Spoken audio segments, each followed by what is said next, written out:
Hello, everyone, and welcome to the 6th session of Dirty Nerd Digital's Starships and Scoundrels campaign. My name is Dave, and I'll be your game master.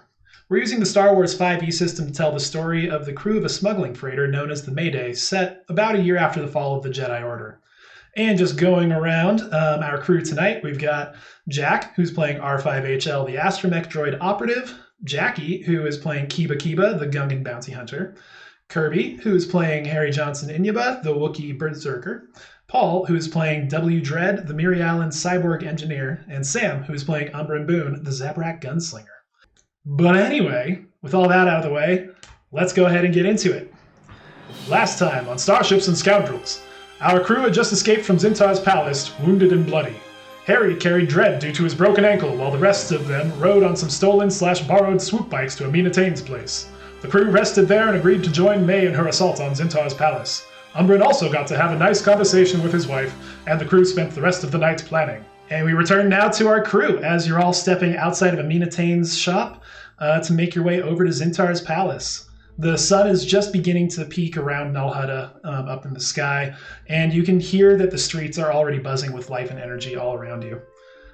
May is just going to turn to Umbran at this point, and just as they're about to part ways, she's like, "Remember what I said. We have much to discuss, and I can't do that if you don't make it out of there alive.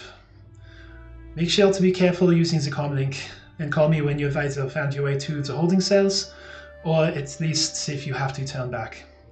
Don't die in there, and I'll make sure not to die up here. I will see you soon."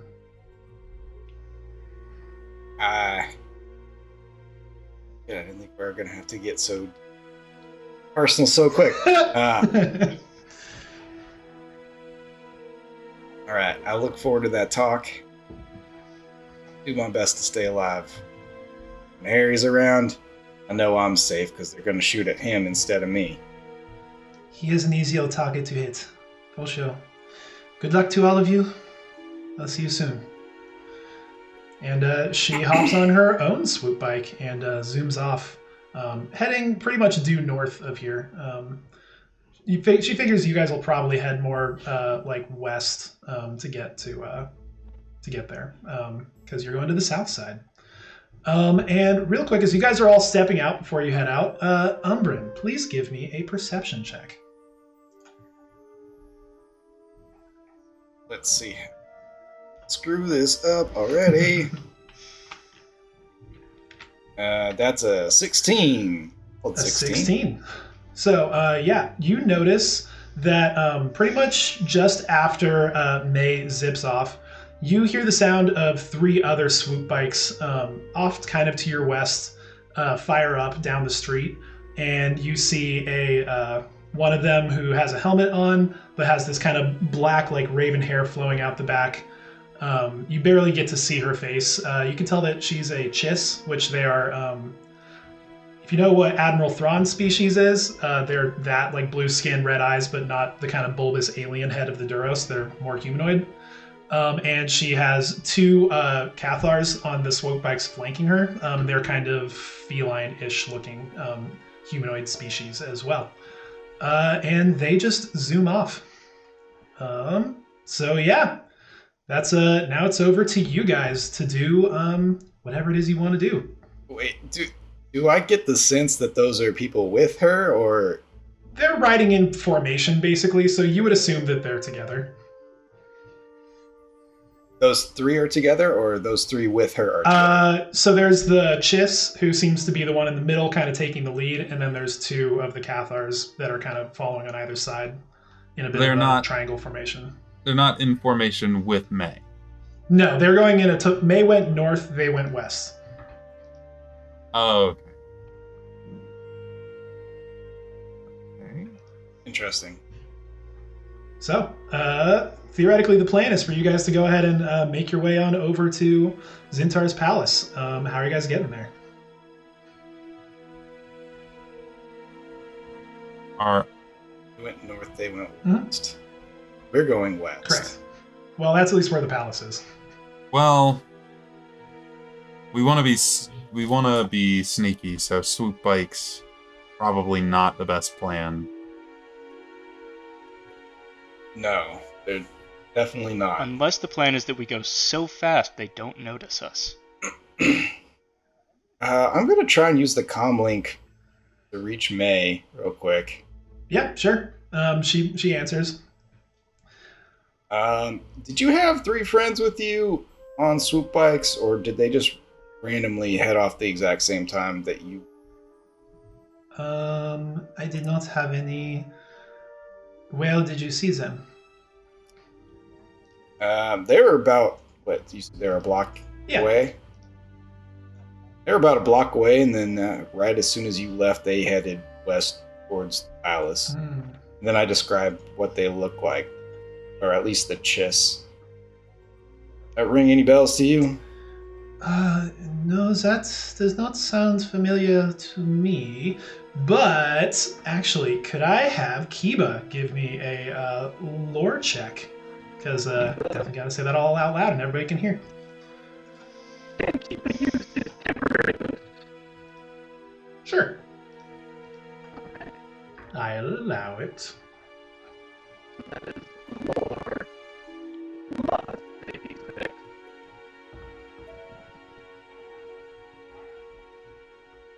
That would be a total of 17. Very nice.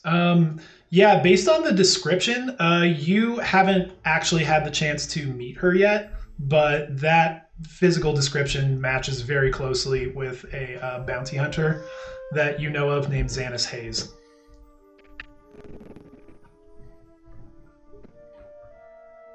Me someone like this guy. You still like got the big bumpy on their head. Means I think Dallas is looking for her.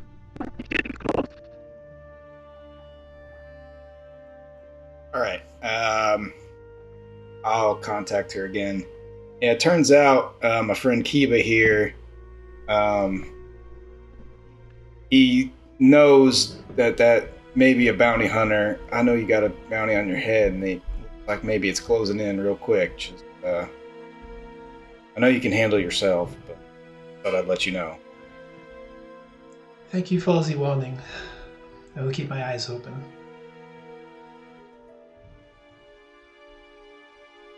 Alright, so All right. we just open it. I think that's the best plan. It's going to be a couple hours. Like 2 hours or so.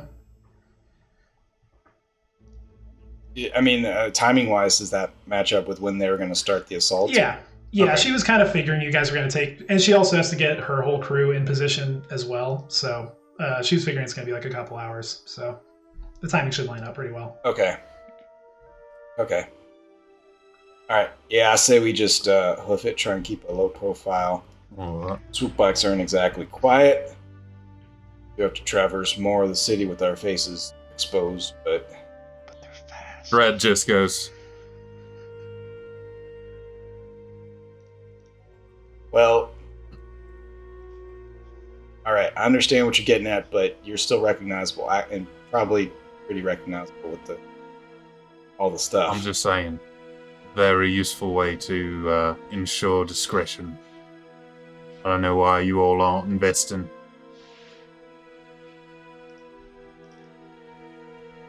Well, maybe I'll think about that next time. I think we should just get moving. Stay low. We're doing this in the daytime? Mm-hmm. Yep. May didn't feel comfortable waiting any longer than was like the minimum amount of time necessary. So Yeah, that makes sense. All right. very much I understand these are not ideal conditions, but the clock has started ticking a little faster than it was before. So It's ticking. All right, let's do our best to blend in as we head towards the palace. sure.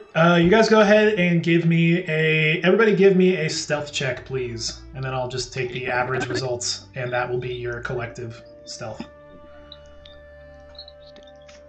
Can't remember if I roll at disadvantage.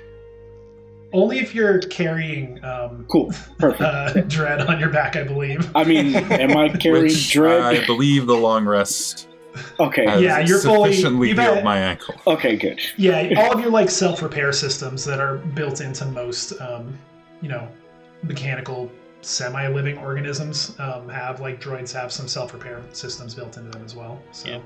All right, so stealth check. yes, please. Then I'll call you down in order to rattle off what you rolled.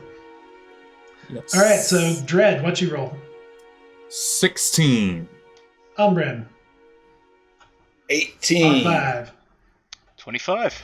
Kiba 15. and Harry. 18. Nice. So 16 plus 8. Solid rolls. All I right. like that 25 a lot. Nice. R5. That's a The sneakiest little astromech that ever did live. Which, Yeah, considering I look like I fell through like the parts collection at like Galaxy's Edge, then yeah, that's surprisingly stealthy. 2. Like, I just look so absurd. Everybody forgets who I am. It's the rubber hand inside that's keeping all the parts from clinking together. So yeah, that's you guys got an average stealth there of 18.4. Very nice. So yeah, you guys are able to pretty nimbly, weave your way through. Occasionally, moving through crowds can help conceal you, and then also taking little alleyways when it makes sense. And after a couple hours of walking, you all arrive at kind of the edge of the effectively no man's land that surrounds Zintar's palace, and you see. You're down on the south side, so I can actually even just go to that map, I suppose. But here's a map. Here's the map. Here's the big map. It's the big map. And none of you are where you are supposed to be, so hold on while I move you. Just a moment. Oh, right, these are your old tokens. Hold on, I gotta drag the new ones out. Because we haven't been on this map since the new tokens. More recognizable token. Yes, the ones that are easier to figure out who's who. You're not actually this close to the front gate. You're like off of the map, but just this is what you visually would be able to see. So, you're way down on this. Looking at the planet view. Yeah, Oh, right, I have to drag. Hold on. There we go. all right. The useful but occasionally frustrating tool there of having to drag the little player tag when you click to the new map. So, you should be all down at the bottom now, I believe. On the south side. Yes. The south side. The south I side. see. Yes. So, reminder, these squares are 30-foot squares, so it's pretty big. But yeah, you guys are not intended for combat, just intended for positioning. Why am I Mr. Pink? Well, you're like purple. Yeah, I see purple. Okay, so yeah, you guys are out there outside of. You're kind of like tucked into an alleyway among some of the apartment buildings that are south of the palace walls. What do you guys want to do? Yeah. All right, now might be the best time to maybe possibly try and locate Ailo again. You said you got a pinpoint on him last time, Fred. Yeah, just give me a sec. And I'm gonna go ahead and use my wrist pad to try to trace the signal again. Okay. Yeah. Give me a technology check. With You can do temporary that. boost.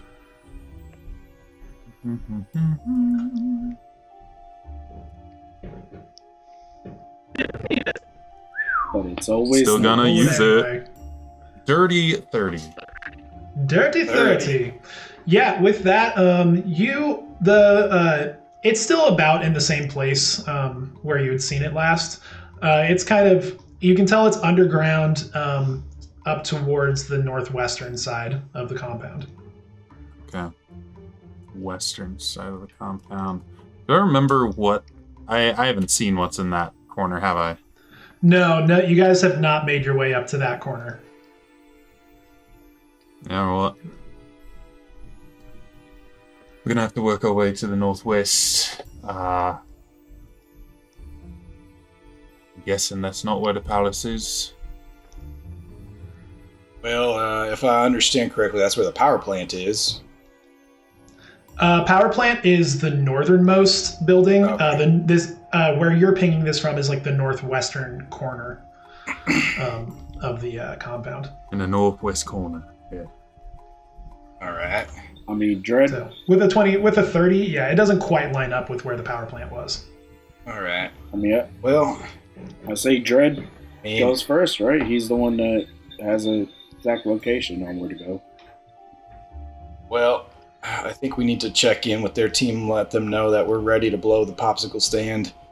And I mean, hang on a second. I think we want to get in while the doors are still working, right?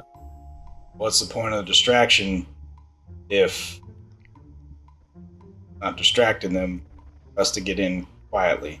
Are the guards at the wall, or is there like a reception area? Okay, they're at the wall.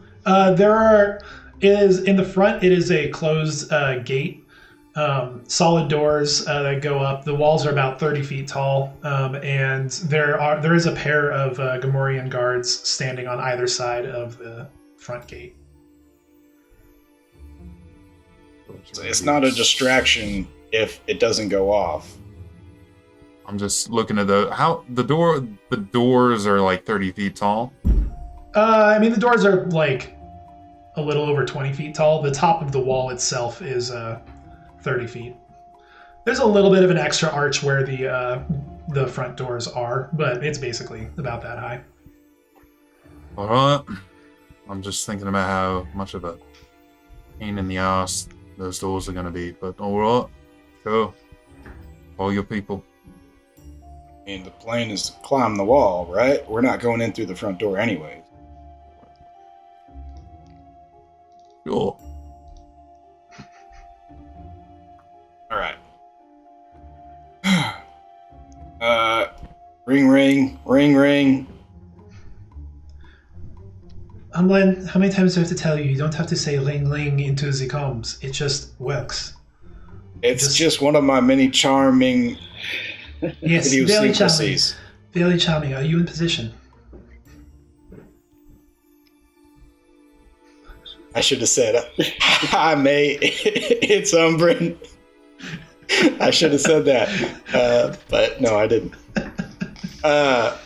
Missed opportunity. We're near the outer wall here. We're ready when you are. All right, we are in position. I suppose we will hear the explosion go off when it goes off. So when you're ready, we will move. All right, button. Who's got the button? Click.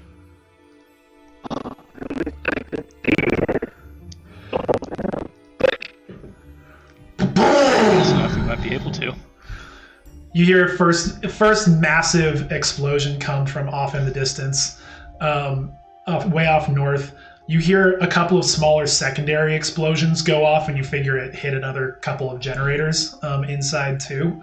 And you start to see a big old plume of black smoke like rippling up way off in the distance. And both of the guards here at the front gate, one of them reaches down and pulls up a comm link. You're way too far away to hear what they're saying. But they seem to have reacted and are actually... previously, they were standing fairly leisurely at the gate. They seem to be very at attention right now, and are scanning everything in front of them. All right. Yeah, Drod. Red.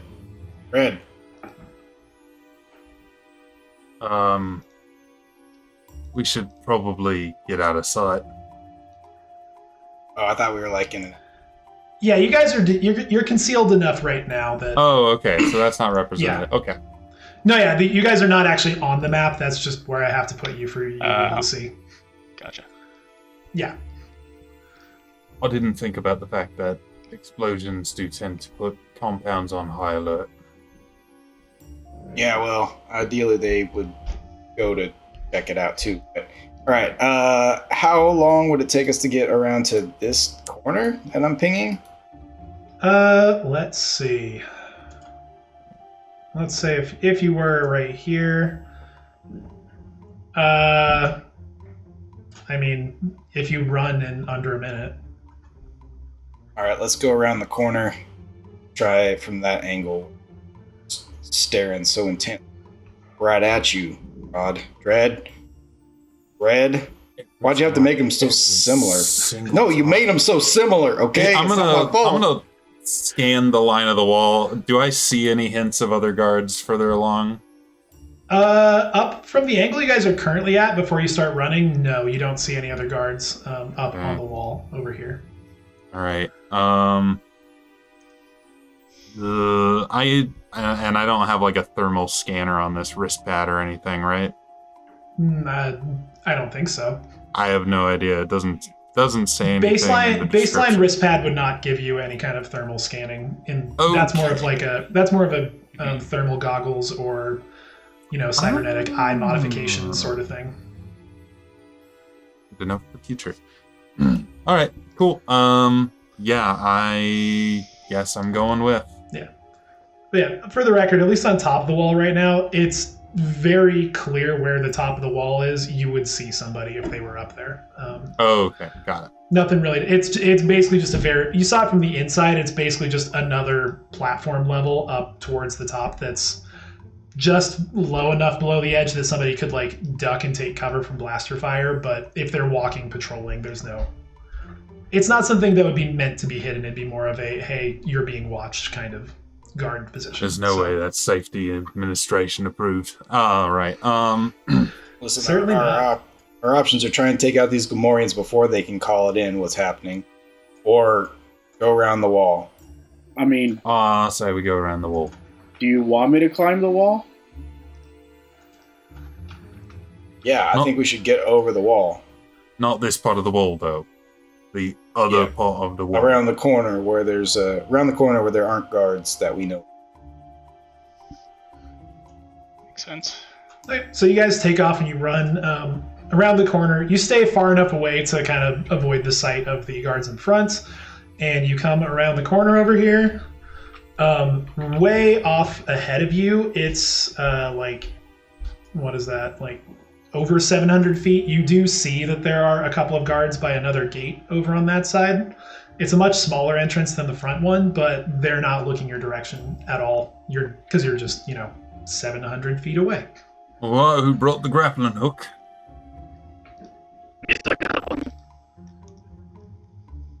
Is there a weight limit on that? Wait, how tall are the walls? 30 feet. 30 feet? Okay. Yeah.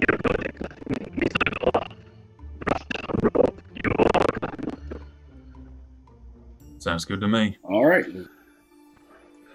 All right, so Kiba, you're gonna run up. I forget. Do you have something in particular that lets you ignore having to roll for a climb, or? Climb speed equals to that. Full movement. I was like, I remember that you had something, but I couldn't remember exactly what it did. Yeah. So I mean, you just literally, you see this Gungan go, and he just takes off full on like massive sniper rifle on his back, like bandolier of grenades across his chest, and just like hands out like a gecko, just and feet just like and just like scrambles up to the top. And you pop up on top of the wall, and you're able to very easily. There's enough little things you could kind of like get the grappling hook wedged into and drop the rope down for everybody else. So Is there anything he doesn't have a boost for? We'll find. I don't want to be there when we find out that he doesn't. All right, Harry, can you give us a boost up, and then that's just like 10 extra feet we don't have to climb? Sure. Also, can you carry the droid? I got this. I can do this myself. I can throw you over. All right, fine. He's got it. No. He says he's got it. Okay. He's got it. He's got it. By Jove, I think he's got it. Okay. I will go and put my back up against the wall and kind of like do the support foot and. Mm-hmm. All right. I'll normally jump. gets you an extra like 2 or 3 feet, but you're a Wookiee, so everybody's able to get an extra like 5 feet up the wall because of it. Nice. All right. I will pop up first, and I'll try to take this grappling hook up. Sure. Just give me a what's it called? Athletics check at advantage. All right. Not a high DC, but still just something to make sure you don't, No. That would be a natural 20 with a modifier of 0. So 20. Okay. So you're able to very easily just kind of do, hand over hand, like press your feet against the wall to help. And you're up on top. I guess I will go second. All right. Same thing. Athletics check at advantage, please.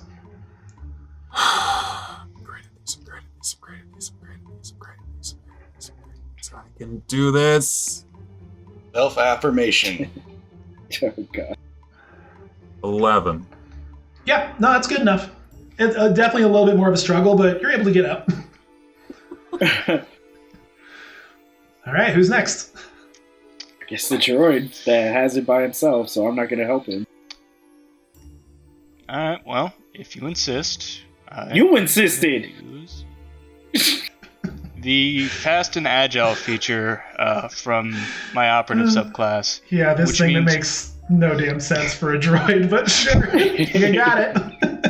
It's just one giant, a burst, jet boost in a burst that just launches him up to the top and just slams down onto the wall.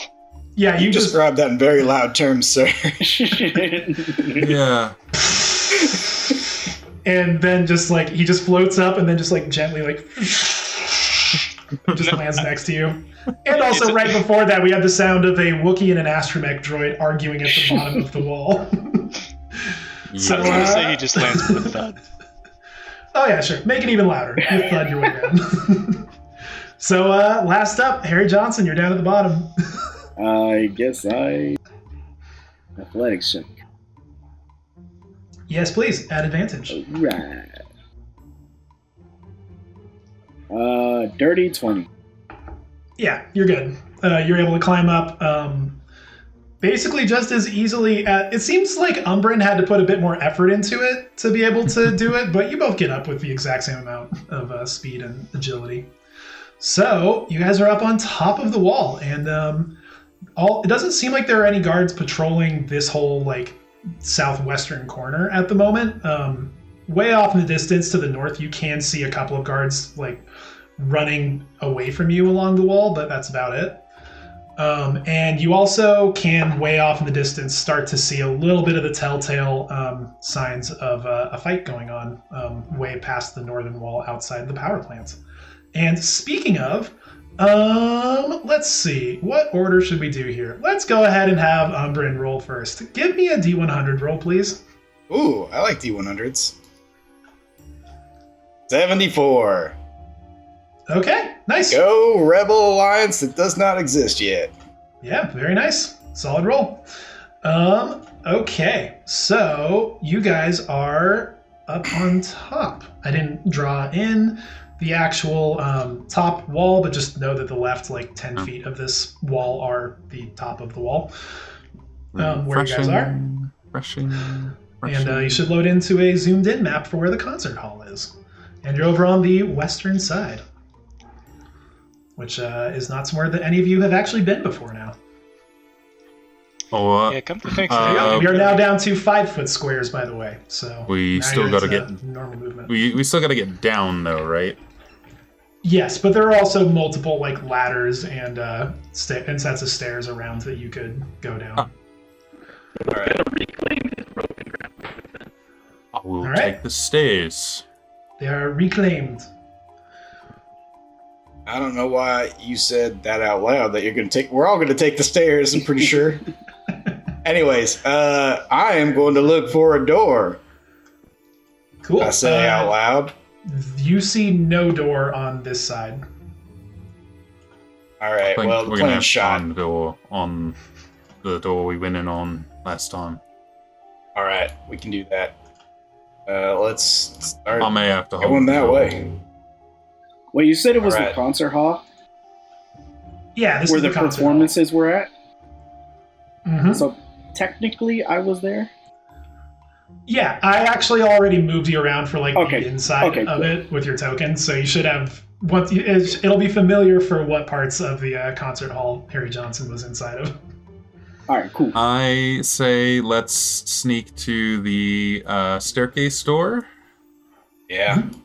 Yeah, and those of you who have been here know that that's over on the eastern, southeastern, east by southeast side of the concert hall. All right, let's go do that. See. Let's have the sneakiest people go first. R5, possibly myself and Kiba go first.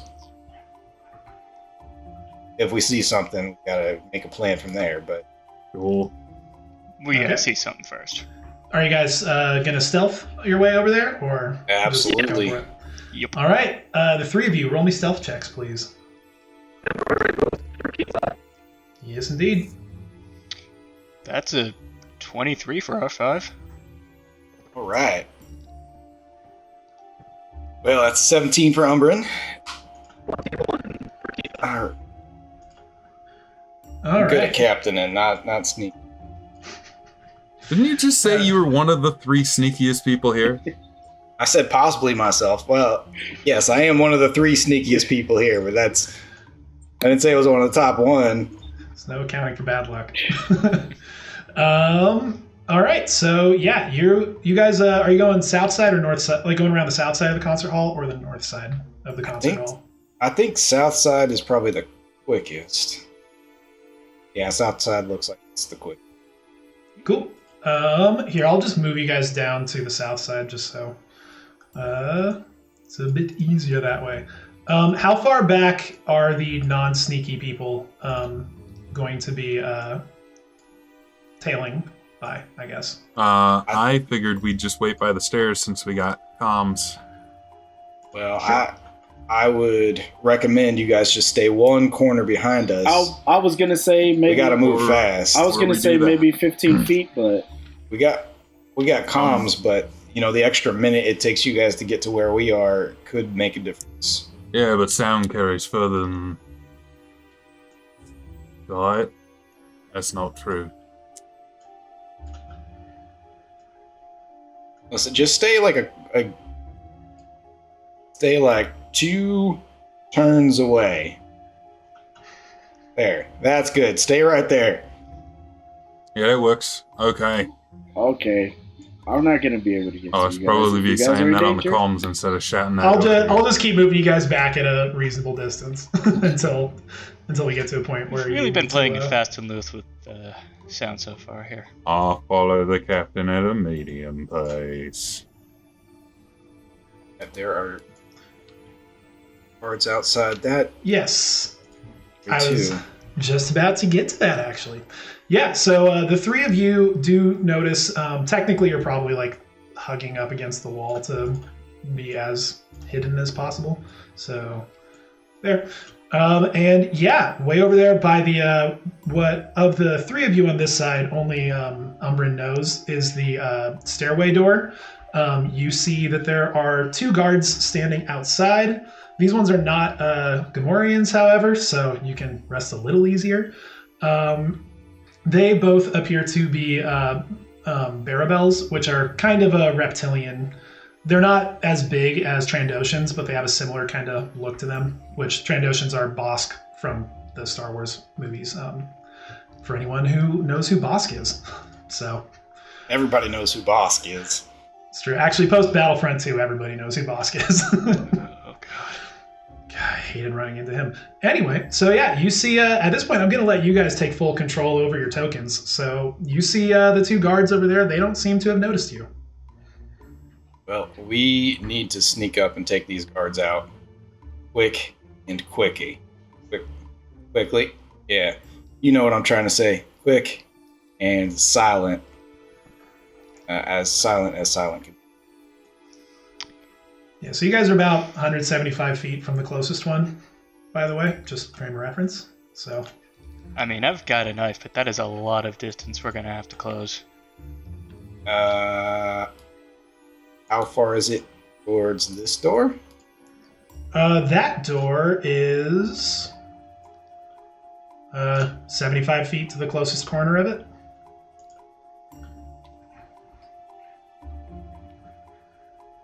How far away can people hear a sniper rifle being shot? It's not quiet. Miles. Yeah. it'd be... What's the maximum range on it? I would say that's basically going to be the audible distance for it. Okay. So 600 feet then, I think.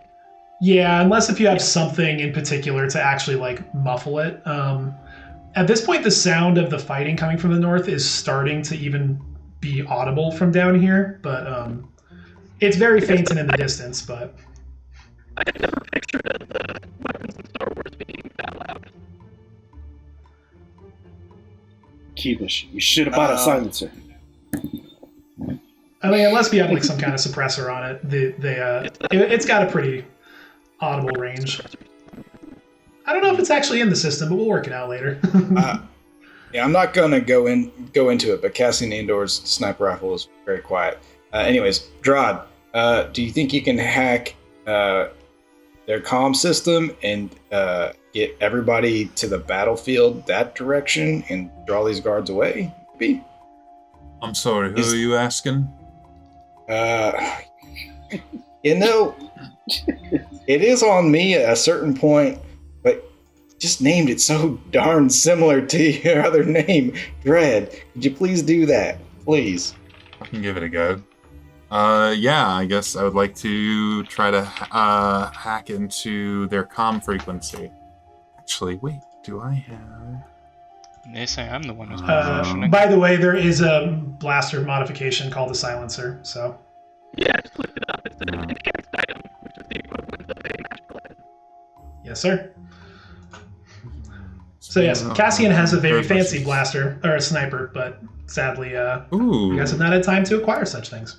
But yes, so... Because my survival and surveillance implant is in communications mode, it includes a headcom with a scrambler that automatically encodes messages sent to a specific recipient, specified comlink or receiver. Okay. What scrambled message do you want to send?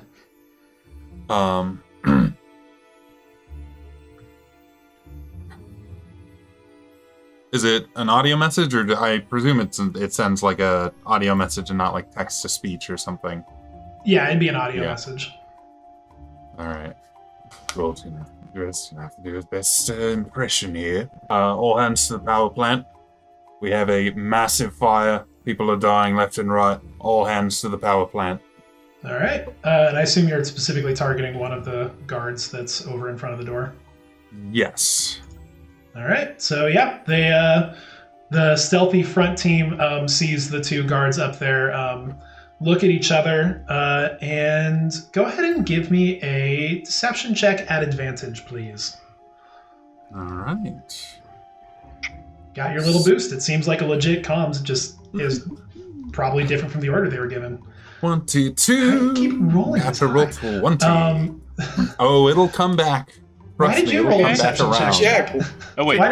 This one. Jack, why are you doing that? What are you doing? Nope. Jump the gun. Yes. Okay. So just for the clean take of it, Paul, what did you roll for deception? 20 on the die for a total of 22. Very nice. Yeah. So that after a split second of them seeming to chat with each other, you see them turn and they run off to the north. Well, northeast, and then bend around the corner, and away they go. And they are gone. All right. Move on. Move up, crew. Up to those doors. That did for you. Good work, Drod. Good work. I'm going to buy you... I'm going to repay you money that I owe you. I can't buy you anything because I owe you so much money already. Yeah, I'll catch up with them. Okay, so sure. You guys all collectively just catch up at the doors, or... I would like to say that's the plan, since time is of the essence. Yeah, let's... we're not going back, we're only going forward. Sounds good. Okay. Is that our new motto? No going back? Until we do find her, and then we could go back, but... No, it's no going back. Okay, here I'll just collectively be like, wee! Over there you go. Wee! Woohoo! And then you go inside, and... Oh my god, the door's actually open. Oh my god. Yeah. They believe it or not, they have an emergency backup power system for basic functions like doors. Oh. All right, let's get to that second level. I still say we sneak ahead. Having been humbled by both Kiba and R5's stealthy capabilities, maybe the two of you go ahead. Oh, hang on. 1 sec. I'm gonna once again cast lock on the doors behind us. Okay, you do so. All right. The doors are locked. Good call. All right, R5, our stealthiest droid, and Kiba, why don't you scout basically just ahead, just like one corner ahead, so you can see the next room and make sure there's nobody there. Just a quick reminder for the sake of R5. As I said before, these are stairs. And he does have a way of navigating them, but it's not going to be quiet. All right, Kiba, you go ahead. Harry, pick up R5. Why? Remember, we only need to get to the second floor. He said he can do this. It's only... He can, but he's got rockets. Not with I could go up, but not down. Walls are no problem, but stairs are an issue, apparently. Just please pick him up. It was more just heading you off before you roll a stealth check and say, wait, why didn't I get to be stealthy when I had rockets blasting out of my sides? Oh no, I get it. That's Umbran being... Umbran being sassy. Umbran being the captain that nobody really wants there to be their captain. Fair enough. So is it just Kiba sneaking ahead? I'll go with you, Kiba, if you want, but yeah, both of you humbled me greatly in your stealthiness. Well, then be less humble. All right, I'm gonna be King Swaggercock. I'm going now.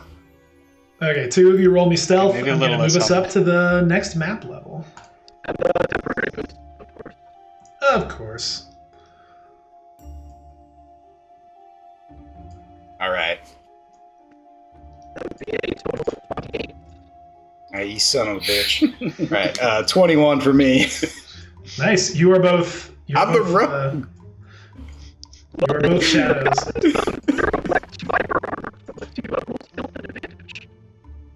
If that's a thing, sounds costly. Yeah, when you have light armor, it doesn't provide much protection.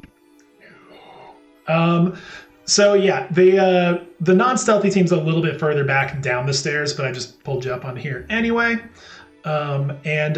Stealthy team, you see that there's a door up over here. It is currently closed, but Umbran, from your last time, you know that's the door that leads into the second level. All right, can I test and see if it's openable? Does it still have some sort of power? You can see that there is a light on the control panel next to the door.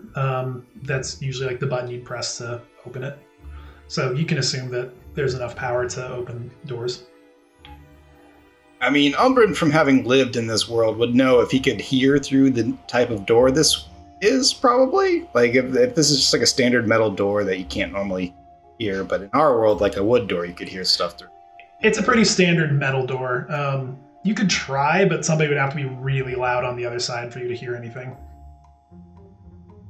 All right. Well, I guess I will open it because we have to. All right. Position yourself. The two of you position yourselves accordingly for when you want to open the door. I'm going to stand right in front of it because that's done. But I will hit the button. All right. So you hit the button, and the door opens. Can you keep it what? I was about to say, I could keep a ready his action to shoot if there was anyone standing right there, but there was not. Sure. Yeah, I would have allowed it anyway. But yeah, so there you go. Door's open. From your current vantage point, yeah, you don't see anything. Did that break our stealth at all, or do we have to like re-stealth, or? You yourselves are not stealth, but probably anything else in the room would have heard a door open. Or sorry, you two are still technically stealthed. It's just the door opened, so attention would be drawn that direction, if that makes sense. Okay. Like mechanically, if you were to jump out and start blasting, it would be like a surprise thing. Okay. Mechanically speaking. And I will, feeling somewhat stealth, I will take a look in. All right. And yeah, I do believe that you have line of sight on a couple of guards. They are looking towards the door, but they don't seem to notice you specifically. But the one with the red dot there seems to have cocked his head, and he's going to start moving towards the door.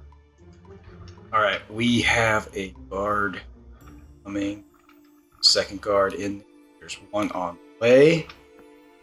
Oh, we can let them come to us. We can let this guy come in. Drod, can you close this door from a distance as soon as this guy gets in? Yes. All right, I say we let him get in, and then you close the door and we murder him because he has witnessed this door open. And you know what I say about door opening witnesses? Got none of them. Well, what if there's more people who's gonna come in, like they're gonna see the door close and they're gonna be like, "Oh, I better go check." There's no time to think about that. At this point, yeah, Umbrin, you notice that he's literally about to walk up to the door. So, what are you doing? Are you waiting for him to walk through, or? If I have time, I'm gonna step 10 feet back. You can step back. Everybody else that's non-stealth team, you're where you are on the map now. You're just down the stairs from everybody else, catching up. I'm gonna hold an action the second I see anybody walk through the door. I guess I'm gonna on-off and have it shut. So we're gonna... Yeah. Okay, cool. You can do that. So, sweet. All right, and with that, he is going to step through the door right here. Very much sees the lot of you. Your ready to action goes and triggers it, shuts the door behind him, and let's roll initiative, please. Yeah. All right, cool. First up, we have Dread. Yeah, I'm going to go ahead and cast Storming Shot. Just start off as... Make a ranged weapon attack against a creature within your weapon's range. What weapon are you using? I'm using my Hand Blaster. Nice. What is the range on Hand Blaster? Just because I'm still learning all that fun stuff. Hand Blaster range is not shown. Hang on. For some reason. Weapons. Question. The non-stealth team was on the bottom while they were up top, or are we all on the same floor? You guys are basically down at the bottom of this part of the stairs. It bends around to go lower, due south, like south of you, if you want to go and like take cover. But this is as you guys are like rounding the corner. Okay. Just like that whole maintaining some kind of sight with everybody. Okay, cool. Okay. Yeah, 40 feet and then 160. I also have Keen 1 40 with that. So, what does Keen 1 do? That increases the critical hit range by 1. Nice. So just FYI, you would know that you are technically 45 feet away from him, so you can take a step up to get within 40 feet to not do I would do that. Disadvantage thing. I'm moving 5 feet towards him and then doing Storming Shot, which looks even cooler. Yeah, go ahead and roll that attack. Yeah. Hand Blast. Oh wait, that rolled an advantage, I bet. It sure did. Taking the left result. result. 16. Taking the left result. 16 hits. Go ahead and roll some damage. Woo! All right. Roll in some damage. 2 energy damage. And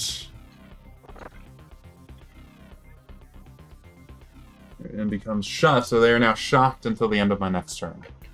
Okay, cool. Shocked. Just to make sure I know. Remember what that does. Condition, shocked. So for everybody's reference, shocked means that a creature cannot take reactions, and on its turn, it can either take an action or a bonus action, but not both. So there you go. That's what being shocked does for you. Yep. All right, nice. Solid turn. I'll put a little lightning bolt on him for being shocked. Oh, and then as a bonus action, I'm going to use my Potent Aptitude and grant it to Kiba. Nice. So you're good. You get that Here, hang on. I believe it's basically like bardic inspiration, right? Basically, you get a D6. Yeah, I think you're at D6 at this level. I believe Nice. so. Very solid. And staying where you're at? Yep, staying where I'm at. Cool. Speaking of, Kiba, it is your turn. Alright, first, I'm gonna mark the guy with my Ranger's Quarry. Okay. As you do. Actually, wait, you're blue. I'll give him a blue dot.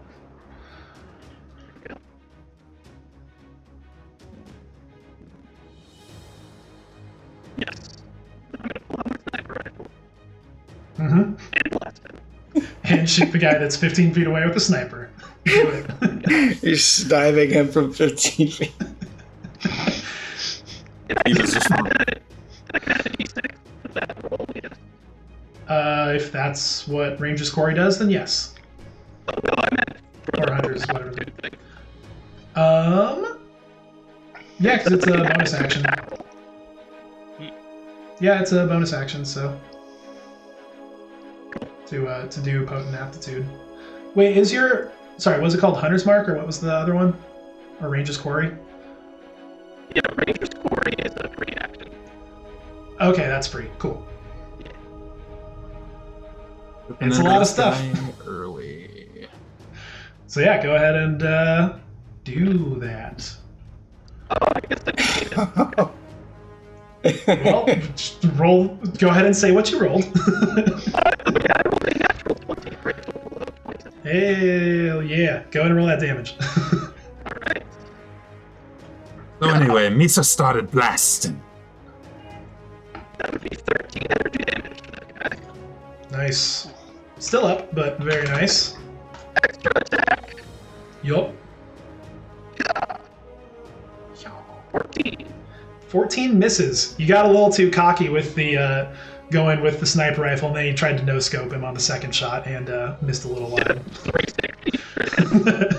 Wait, is the boost the first attack that he makes, or could he use the boost on this one? Whatever Drog gave him. Let's see. Oh yeah, the potent Potent aptitude. Changes in once. I guess it says once within the next 10 minutes, you can roll the die and add the number rolled to an ability check. So He did say wait it till missed. after the D20, and you did not. Oh, okay. Does it? Oh, Is it for potent aptitude? Use it before the GM says whether the Yes. Sorry, I jumped it a little bit on that one, but you guys have this under control. You're doing fine. Okay, so, yeah, anything else? Or are you just holding up right I there? forgot to add a D6 for my Ranger's Quarry damage. Ah, yes. Add that. So use an additional 1 energy damage. Woo! Nice. Okay, and that's it. Yeah, he's gonna back up to there. Cool. Okay. All right. Harry Johnson in Yaba. All Your right, turn. so I'm carrying R5, correct? At the moment, yeah, but you can drop him for free. Throw Oh, him. no, Throw you already him. know what I'm Throw him. Come on, Throw really? him. No, let's not Why, encourage this. buddy? Why? Run up. 30. Okay, where are you running up to? Next to Umbrin right here, and then I'm gonna Uh-huh. toss R5 at the. Motherfucker. Okay. Yeah, give me I don't know what a. type of roll I should do, so I'm just gonna roll a D20, and then you tell me because I don't know what. Yeah, because it's definitely an improvised weapon. Yeah, I'm not giving you I'm not calling it a melee weapon. Oh, no, I'm I throwing a yeah. droid. So it's kind of as a improvised ranged weapon attack, so it'll be D20 plus your dex. Okay, so To see if it roll hits. a +3 to this roll. Yeah. No. I would like I feel like to. he's He's, had plenty of. he's experienced. So 9. No, not quite. R5 goes a little bit wide. You Why land. didn't you use the fate point? You land over here.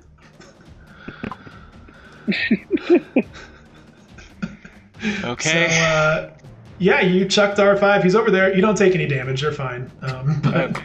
So better than the Definitely got last time lost. this happened. Are you considering that an attack roll? Yes, that is most certainly an attack roll. I'm gonna just pull out my bowcaster and just shoot him. Well, attempt. Okay. Sure. Yeah, you can take a shot. Blam, blam. Dirty 20. Yeah, that'll hit. All right. For an 11 energy. Okay, just checking one thing real quick. On that, make sure we get everything. Oh no, that's not the one I wanted. I don't want that. I want the weapon property. Why does it keep going to the wrong thing? Okay. So when you make a ranged weapon attack with a weapon with the burst property, this is you can instead spray an area. So that would have been you chose to. So I'm assuming you're not choosing to spray the area. No. I have no reason. Okay. At least.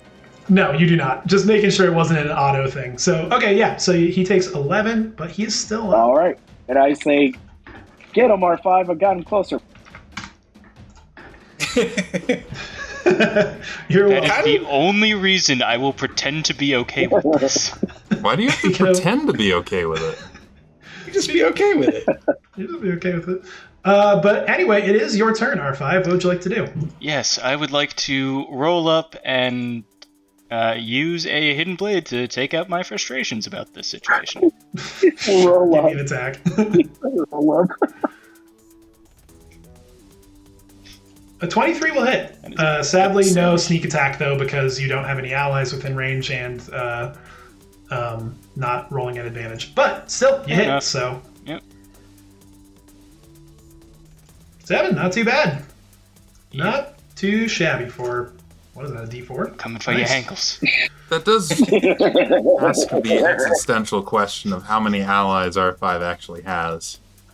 Yeah, I count at least 4 right now. So, okay, anything else for R5's turn?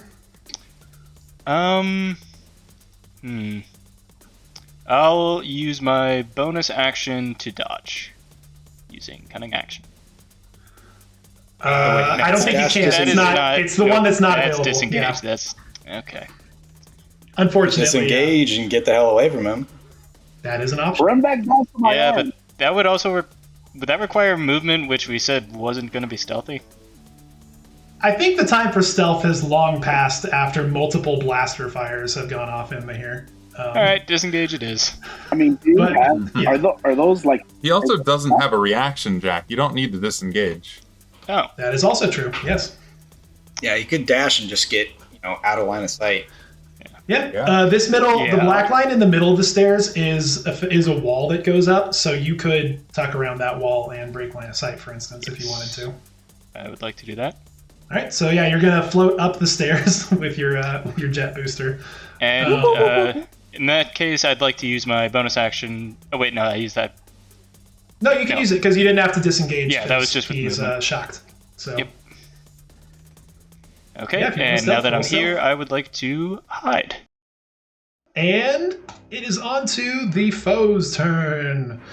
Okay, so he gets just an action or a bonus action, not both. So I am, let's see, how far is you guys from him?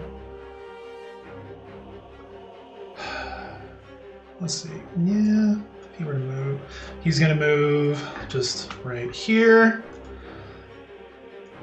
And then you guys notice that you didn't take a ton of time to really analyze this guy before this moment, but you notice he has kind of a larger backpack on than most people would when standing guard, and you see he pulls this little kind of hose-like device out from the side, and he flips a switch, and just flame emits out of the end of his flamethrower. And I am going to need Kiba, Umbrin, and Harry Johnson to give me a dex save, please. Oh. I believe. Go ahead and use the aptitude now. Yes, certainly. Yes, because you did not use it before, correct? So you can definitely use it. Sorry, did you say dexterity saving throw? Dexterity saving throw. Can I consider Harry Johnson cover? Not for this purposes, but if I could use somebody for cover within 10 feet, I can dive out of the dexterity saving throw effect. I'm gonna say no. Okay, worth the shot. Maybe if he was a fighter with like protection as his like fighting style, but worth the shot. Worth asking, but sadly no. Danger sense applies. Yes. Correct. Yes, you most certainly see the guy whip out a flamethrower in front of you and try to blast you guys down the stairs. Right. That's good. All right, nice. So that's Kiba. What'd you get? 16. Umbrin. That's a 24. And Harry Johnson Inuba. On my advantage, 219. 2 19s. Very nice. So you all succeed. So you just take half of this amount of fire damage. And so that'd be 8 fire damage for you. And I will uncanny dodge that. 4 fire damage, not 8. And you'll uncanny dodge to half that down to 2. To 2, and then I will reduce it by 1 for my armor. Is that correct? Yes, sir. Or is that only for direct attacks? No, that's just for damage you take. Oh. All right. So as long as it's not like, I forget if there's a psychic equivalent, but as long as it's not something that would just completely ignore armor, yeah. All right. So damage reduction applies. I reduced that by 2. No, never mind. Well, yeah. You reduce the 4 by 2. Yeah, whatever your damage. So it's down from 8 down to 4 because you guys all succeeded, and then whatever your damage reduction is, chop that off too. Is this a ranged attack? No, it is not a ranged attack. Okay. Technically speaking, ranged attack would be he would have to be like you guys would have to be making a defense roll, not a dex save. So yeah, it's technically just a cone of fire that happens to be headed our way. 4 before whatever your damage reduction is. 4, gotcha. Yes. As we said, advantage on stealth. Not a lot of protection. But all right. 0 protection. Yeah. 0. So yeah, he does that, and your thing just closes the door behind him. Correct? It doesn't didn't lock. So yeah, I did not. So he opens the door and leaves. Oh. That'd be silly for him to just stay there. So boop, door opens again. Would it be an action for him to interact with the door? No, it's a free action. Okay. If it was like a more elaborate door system, but it's literally he's turning and just like slapping the wall as he runs away. Well, we're going loud. Yeah, we've been loud. We've been loud. All right. No alarms have gone off though. Since so it is Umbrin's turn now. They are done with what they were going to do. I will bonus action stealth. Yeah, you can totally do that. That would be a 21. Very nice. 21. Right, then I'll move 10 feet up. I see 1 guy, 2, 3 guys. Mm-hmm. Bitch. And in particular, you notice that other than the guy running away, the others have their blasters trained directly on the door. All right. But they haven't noticed you, so. All right. They haven't noticed me. Assuming they're both kind of along their ranges. Well, let's try this. Actually, you know what? Screw it. I'm gonna do it. Take my blaster out, and I will take a shot at advantage. Okay. For the non-French out there, that's advantage. Let's do blaster pistol. Which one? The closest guy? Yeah, the guy that's been... Oh, yeah. Yeah, you hit. Go ahead and roll that. Roll all of those insane sneak attack damage dice and whatnot. Yeah, let's roll... Probably not necessary after you guys unloaded on him last round, but go for it. And then... Let's see. Then I get... Actually, no, this is 8d6. Plus 5.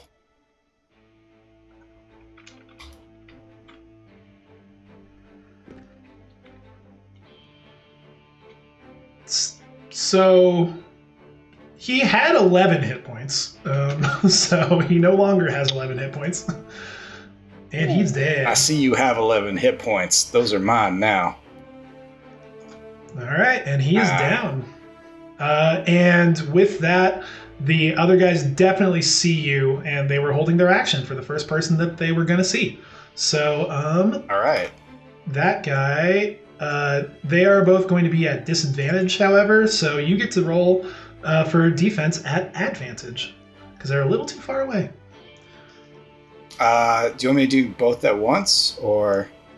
Let's just do one at a time, just for the sake of why not? I guess, how would this work? Would they both shoot at the same time? Because I have my dive for cover. When I get a range attack, I duck out of the way. Would that draw both of their shots and me dive? Yeah, it would draw both their shots. It would draw both. Okay, then I'm just gonna dive for cover and be back in cover. Aha! Very nice. Burns their reactions. Very good. I got 10 feet of that. Sweet. All right. Well, there's 2 more of them. Sniper, go. Yeah, no, that's it. That was a full-on turn. Hell yeah. Top of the round, round 2. Dummy of Dread. Step 1, I'm going to use my bonus action to switch my survival and surveillance augmentation into interceptor mode, which activates the comm jammer. Nice. Which has a radius of 100 feet. Nice. And secondarily, and that just travels with you, I assume. Yes, it's just in my head. So cool. I'm gonna move 5, 10, 15, 20, 25 up the stairs. It's not quite enough to get me in position. So I saw blaster fire though. As soon as Umbrin dove out of the way, you saw 2 distinct blaster bolts just zoom past him and scorch the wall behind him. So I'm going to use Umbrin as like quarter cover and just aim a shot over his shoulder at the next thing that comes through the door. Okay, so just holding your action. Yes, can I hold the storming shot? I mean, I think so. It's a tech power, right? Yes. And it's a leveled tech power. It is it's at will. Oh, it's okay, cool. So then you can hold that. Oh, okay, cool. Yes, so I would like to hold the storming shot. Yeah, the only question was really if it was a leveled one, then you'd have to spend the tech points whether it triggered or not. But it's not, so nope. You get to hold that. Very nice. Remind me if I forget. Okay. Kiba. Kiba is going to use his action to dash. Oh, fascinating. 30. Interesting. Okay. You see 1 dead Aqualish right there. The 2 other guards that you see are actually also Barabels. The same kind of reptilian guards that were down at the ground floor. They are farther away than I was hoping for. Okay. Yeah, they had to roll. They were a little out of a range that they would have liked to be as well. Trade-offs. Oh, just for the record, the sort of brownish boxes are tables, and the red circle-ish things are chairs. Just so you guys know what those are. Alright. I'm going to circle around back here for my cover. Okay. Yeah, that's my turn. Alrighty then. Harry Johnson. Running on up in there. Yes, sir. 20, that's 20. Okay, as soon as you step there, these 2 other guys held shots go off. Yep. So let's see, at least one of them is not at disadvantage, but I think the other one is. So yeah, you can roll me the first one, just a normal defense roll, please, for the close guy shooting at you. Righty. 22. Yeah, it doesn't even kind of hit. And then give me a defense roll at advantage for the further away guy who is shooting at you. Alrighty. 1 and 2. 18? Yeah, 18. 18. Let me just double check. Yeah, that one, it does end up hitting into your shoulder, but you just like tank it and literally nothing happens as a result. Like you get like a little bit of a smell of like singed fur coming up, but that's it. Perfect. You couldn't care less. Yep, I don't really care. So that's 20, 25, 30, 35, 40 to get there. Now I'm going to action dash to 20, 25 to get right up into this one's face. Okay, you are up in his face. Yep. And nope. I'm gonna bonus action. All right. You just start frothing at the mouth and just start charging in at this guy. He looks like he's probably about to wet his pants. This one in particular, by the way, is a Rhodian, which like Greedo's species. So that his little snout just kind of like puckers up a bit more than they normally already look like they are. Yeah, buddy. You see his already massive bug eyes just like widen. You're for a world that's of it. That guy's screwed. He is so screwed. R5, it's your turn. You are currently stealthed. Mm-hmm. And I would like to try to take advantage of that. Alright, and yeah, blaster fire onto the one that Harry Johnson's fighting. Okay, blaster pistol, I assume. Okay, so you are 50 feet away from him. Yes. So, what was the blaster pistol range again? Remind me. Range is 40 to 160. Okay, so disadvantage on the attack. But you're stealthed, so it nets out to just a straight roll. Mm-hmm. That is a 14 on the dice with a 22. Yep. Yeah, 22 definitely hits. And sneak attack fires because you have an ally right there. Ooh. Sneak attack.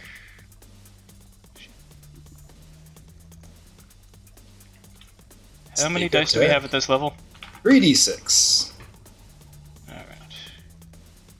Top of the blaster's already 1d6. Mm-hmm. Nice. So once the dice catch up, there we go. Perfectly average. 8 blaster fire and 9 from the sneak attack, making that 17. Very nice. I mean, he doesn't like it. He takes it, but he does not like it. Anything else? Yeah, well, you don't have to. I would like to break...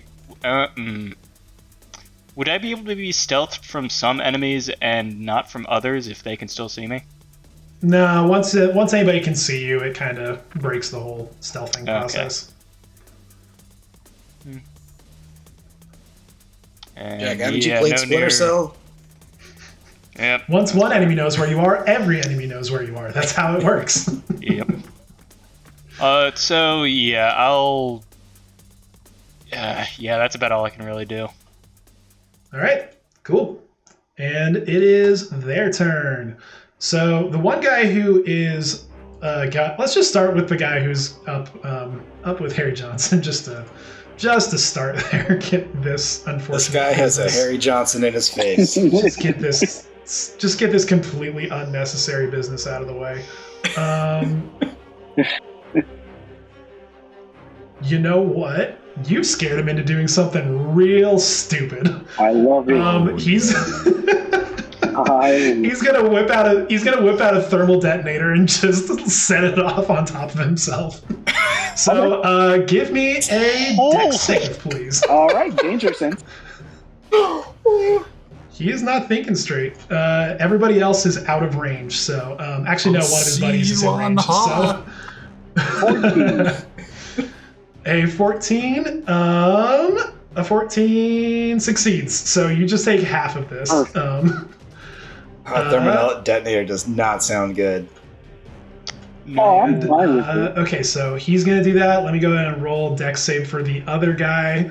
I'm just going to say the guy who did it to himself just auto fails because duh.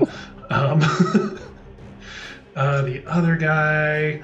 Oops, that should not Please, be I would, at the end of the session, I would like to know that this guy has a name.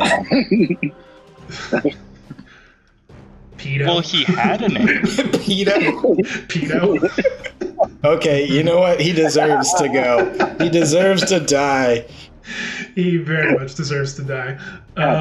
Okay, so so the other guy succeeds as well. So let's go ahead and let me just make sure this is going to actually roll the correct thing. 2, 6, fire, 6, medic.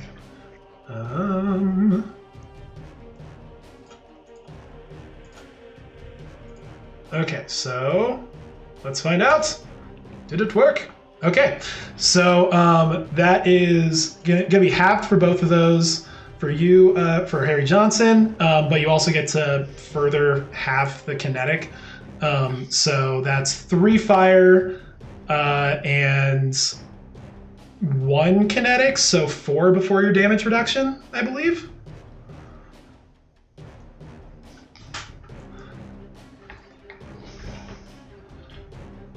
Yeah, so you just take 2 fire damage, basically.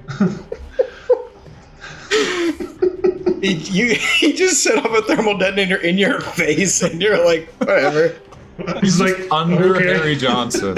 He pulls the pin, and Harry Johnson's on top of him, and he just goes. Boom. Well, down to 7. just smiles and just starts scanning the room, looking at the other 3 still standing.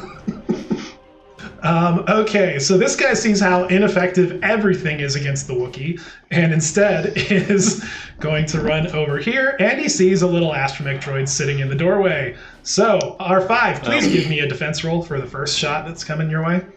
You tanked a thermal detonator! You really did.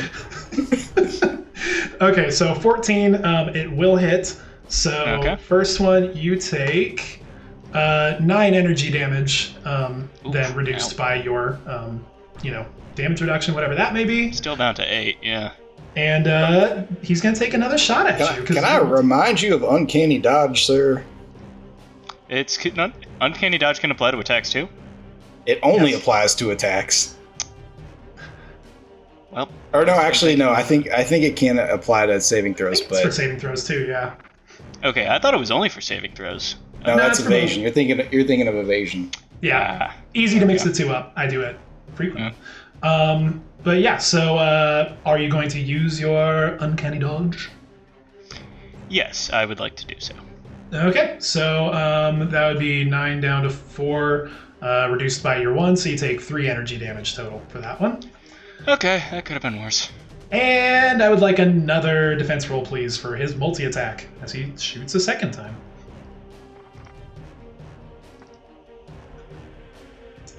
16 still is, you're going to get hit by that second blaster fire. So, This time you take 5 energy damage, reduced by 1. Mm-hmm. So, 4? Yep. Okay. Alright, so that's that guy's turn, and this guy is going to also move up. You know, I really could have just stepped back like 1 square. Coulda. 30 to right there. Did you have enough movement? Okay, this guy's still slightly out of range, but he is going to split his shots. So let's see. Harry Johnson, you are just within range, so give me a defense roll, just a normal one, please. 17 is exactly what you need to not take any damage from that, other than your other obscene ways of not taking damage that you already have. And then he's going to turn his blaster over towards R5 for the second one. Please give me a defense roll at advantage, because he is slightly outside of his normal zone. That's some comfort. 17 is what you needed. That one just glances off of your metal plating and doesn't manage to dig in the same way the other blaster fire did. And that's it for their turn. Umbran Boone. All right. Well, Umbrin is going to start by bonus action hiding. Stealth check. All right, that's another 21. Yeah, you're hidden. I'm gonna move 30 feet up there. So there's way more guys in here than I thought. There's only three left.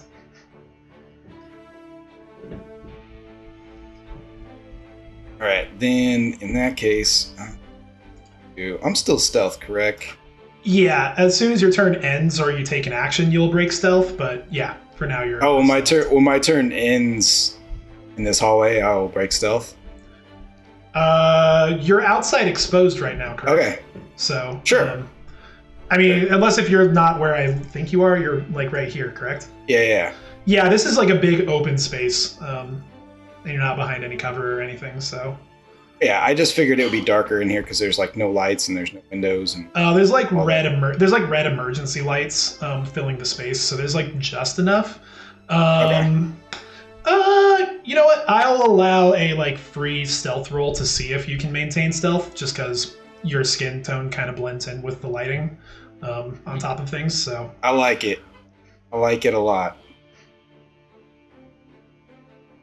All right. Well, in that case. Actually, no. Here, let me revise that. If you don't take any actions that would break your stealth, you can just maintain the stealth you've already rolled. I'll say that. Okay. But if you do anything to break it, like shooting, then you'll have.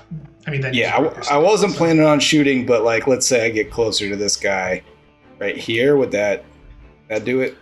Would that break my stealth?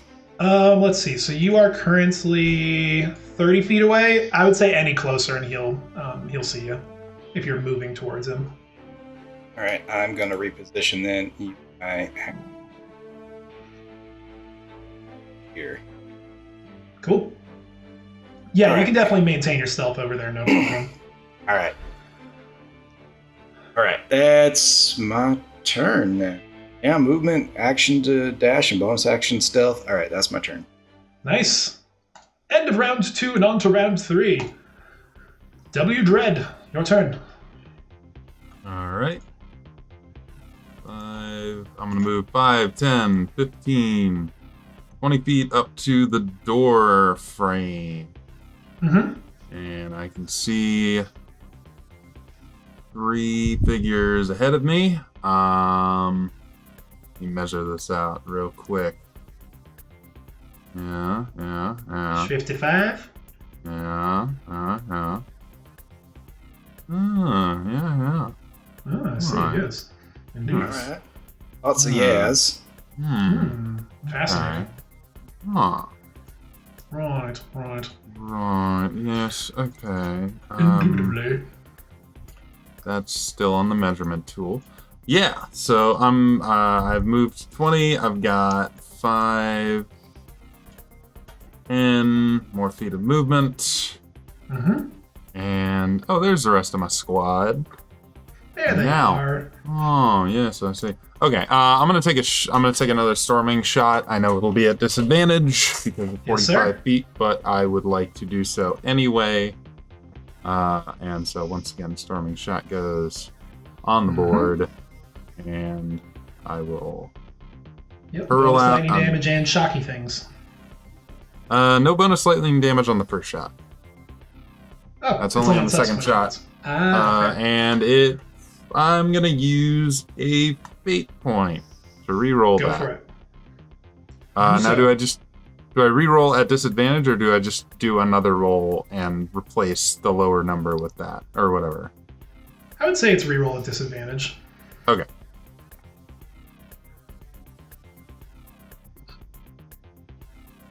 What's better? 17. Significantly better. That will hit. Okay. Cool. So it'll be 5 energy damage on him. Nice. And he is shocked, I believe. Yes, he is shocked until the end of my next turn. Cool. No reactions and only a bonus action or an action on his turn, and that's it. Yeah. All right. That's it. That is it for my turn. Yes. Nice. No movement. Kiba. So.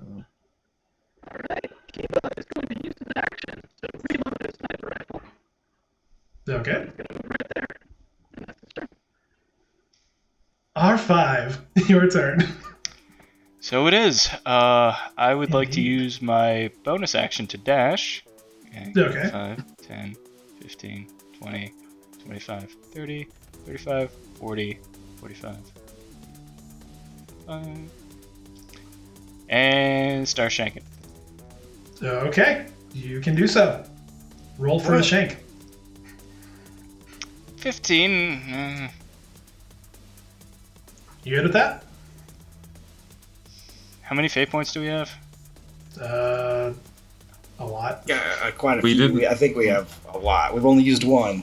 A significantly higher amount than I have at the moment. Well, smoke if you got them. All right, go ahead and reroll. Or in that case, don't, because you rolled the exact same thing. All right, well. No. Oh. Yes, give them unto me. Okay, so total of what? Mind saying it out loud just for posterity's sake? Yes, both of those rolls in that case were 15. Yes, a 15 unfortunately is not quite enough. So you're all up in his business. Free action, sad beep. Oh dear. Reaction to sad beep. I'll allow it. Okay. So it is their turn. I mean, you at least made it less convenient for him. So he is going to let's see, I mean, we got that versus yeah, he's going to foolishly try to shoot you with his blaster rifle at close range rather than trying to hit you with the stock. So give me a defense roll at advantage, please. Is that for both of us? Starting with R5. Gotcha. So advantage. There we go. Oh yeah, you're totally good on that. That is a one. natural 20 for 26 defense roll. Very nice. Yeah, he does not hit with the first one, but he has multi-attack, so please give me another defense roll at advantage. Nope, that wasn't at advantage. That's fine, just roll a second time and you're all good. Or am I? That was a 16. A 16 will hit, actually. So, Yeah. you take 9 energy damage as he just blasts you point blank with the blaster rifle. And I would like to uncanny dodge that one.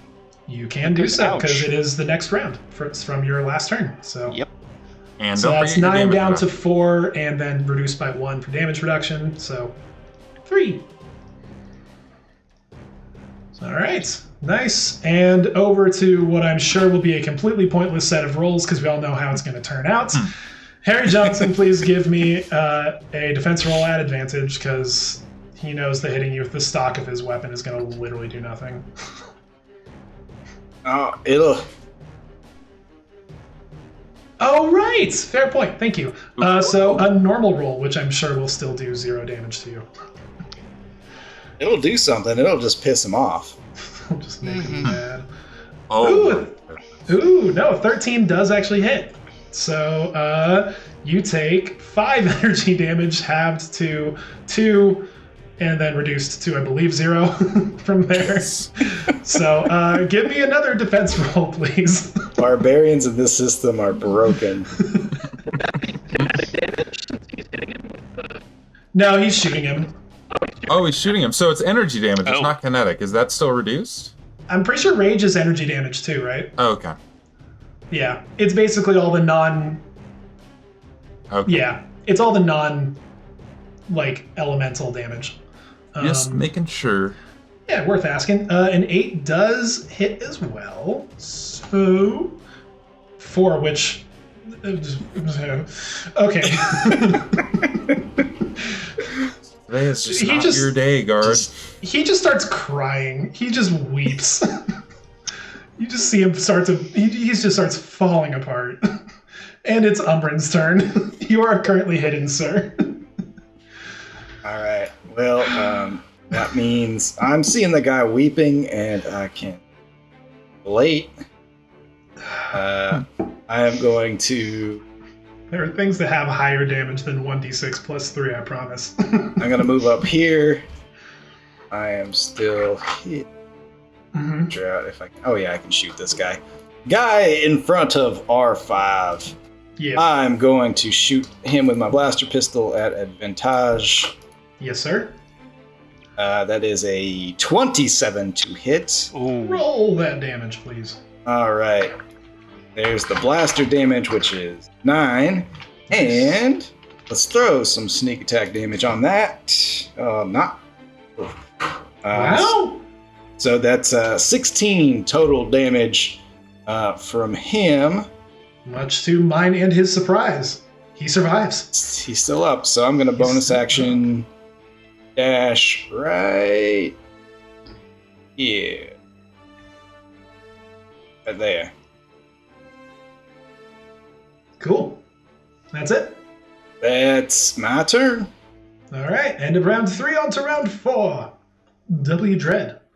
I step forward 5, 10, 15, 20, 25, 30. I also see the man crying, but unlike Umbren, I have a job to do. So I'm going to take a storming shot. Once again. Same target or different target? Different target. I have now switched to the crying man. The crying man, yes. Cool. Go ahead and roll that attack, please. Yes. I see what Red is trying to do. He's trying to put that man out of his misery before he can get ripped in half. 18 to hit. 18 hits. All right. So, according to this, he takes 1d4 kinetic damage to start with. And then they both take 2d6 lightning damage. Yeah, so that's 2 energy damage and 4 lightning damage. How is this guy still alive? Due to the one guy. I don't because know. fate is incredibly cruel for this poor man. This poor person. That's all right. Our droid will shank him, but good. But yeah, so Dread comes running out after having shot the first guy with a little bit of give him a little static charge, shoots the further one, and an arc of lightning just bounces back and forth between them, and all the red lighting in the room suddenly turns a little bit blue and white from the sparks flying around. Neither of them drop, but they do get shocked. Unfortunately for the crying man, it will probably not really affect him. Yeah, he's shocked. The non-crying man is no longer shocked because he was not hit by my attack. Correct. Indeed. I mean, he was hit, but he was not the direct target, so. Yeah. All right, cool. That's it? That is it for me. All right, Kiba. Your turn. Kiba's turn. All right. Dead. Everybody's dead. Very dead. I mean, you see a not very far from dead man. Yeah, the one closer to you is he looks like he's, barely conscious at this point. Just kill me. The closer guy. Just don't let the droid kill me. Take that shot. Killed by an astromech. Not even an assassin droid, an astromech. Of all the droids. A root. 25 hits, roll some damage. I mean, he has 1 hit point, so, 16 energy damage. Yeah, he did. Oh, God. He just goes, thank you, and collapses. Hey, good news. R5, you're all one color now. Red. Kiba saves the guy up there, but Yeah. he's very excited at the thought of watching him get torn apart by Harry Johnson. He's gonna hold his attack. Or he's not holding anything, he's gonna restrain himself from attacking. Just gonna just put the butt of his sniper rifle down on the ground and hold the barrel and just watch. Take in the scenery. I knew we were supposed to be smugglers, but this feels a little extreme. What? Smugglers? Speaking of, it is Harry Johnson Inyabuz's turn. Please, just make it quick. Can I use my attack to cut his head off? not even let me live. Yeah, he knows what's about to happen. He knows what. one way or another. He thought it might be a reasonable request. All right, and with that, all of the enemies are dead. So, yeah, you guys didn't seem to have triggered any alarm that you noticed. So, we're gonna drop out of initiative.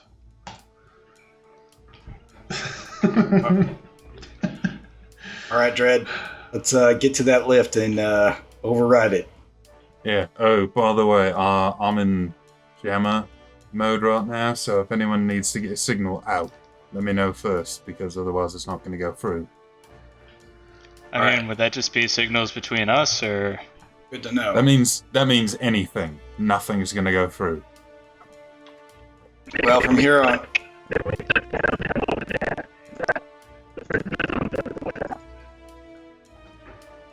I mean,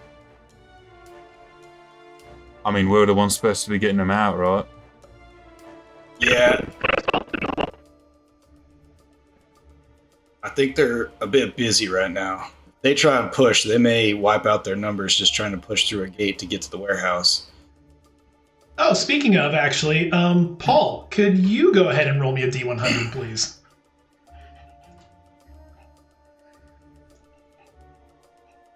Make sure that's okay. Let's check in on those rebels, see how they're doing. 38. Okay. Scum. Okay. Scum. All right, noted. Thank you.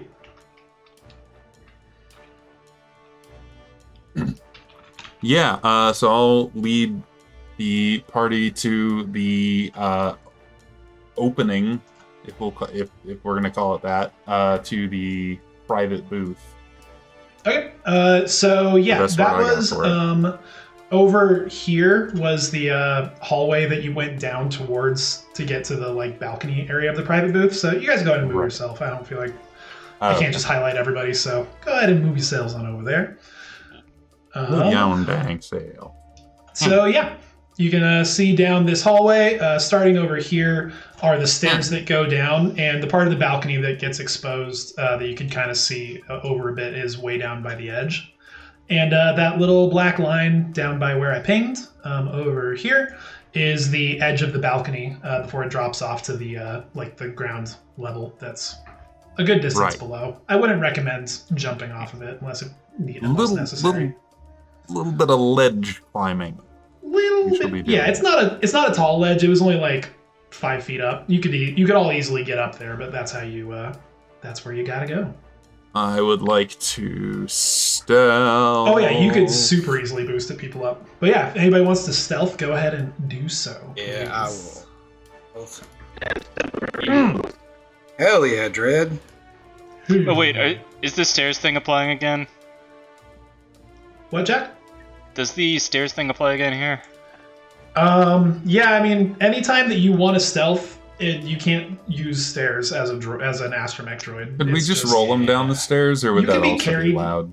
Rolling a giant garbage can downstairs would be pretty loud, but you could definitely be carried. It would be funny, but definitely loud, and also, frankly, kind of rude. Worth asking. Fuck you, you don't. I feel like you guys are cheating. How do you have multiple natural 20s on this? Come on. This is unreasonable.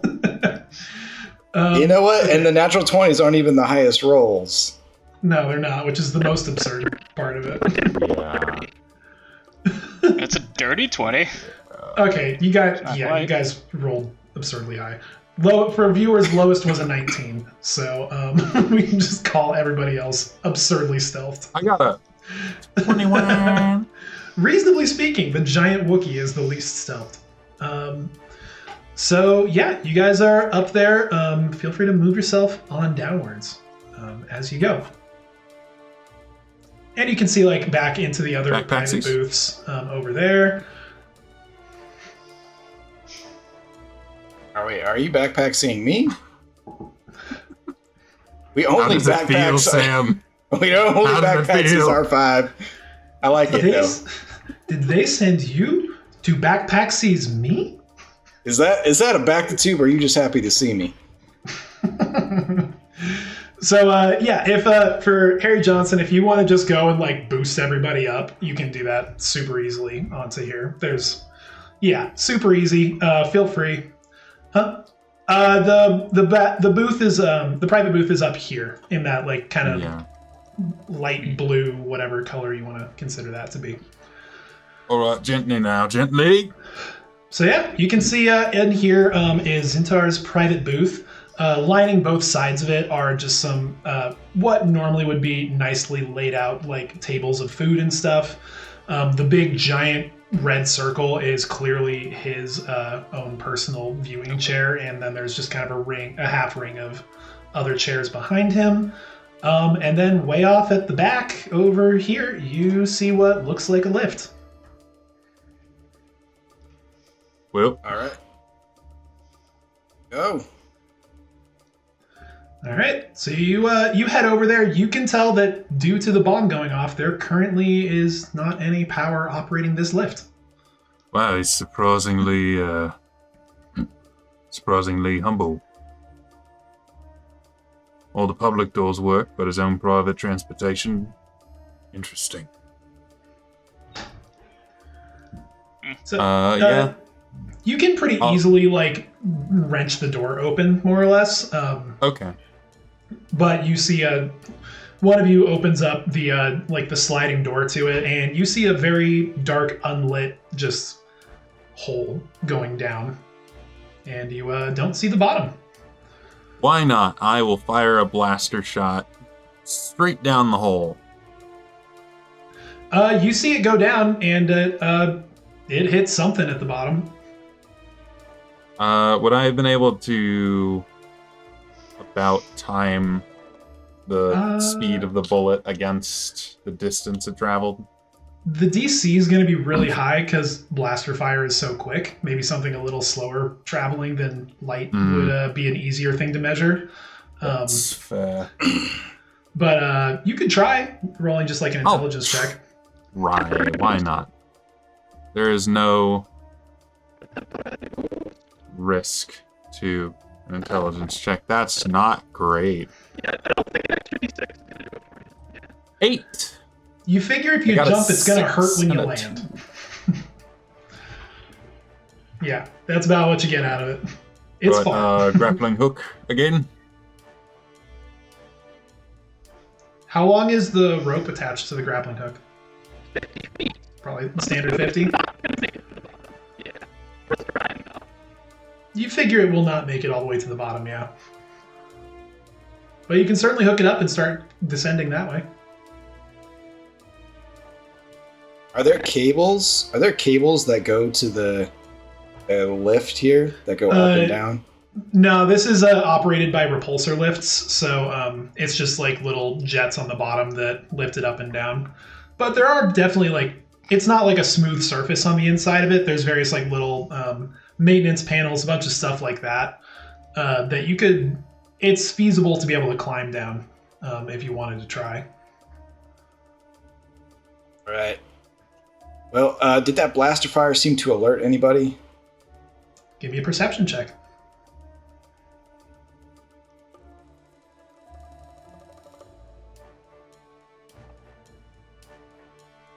All right, that's a 21.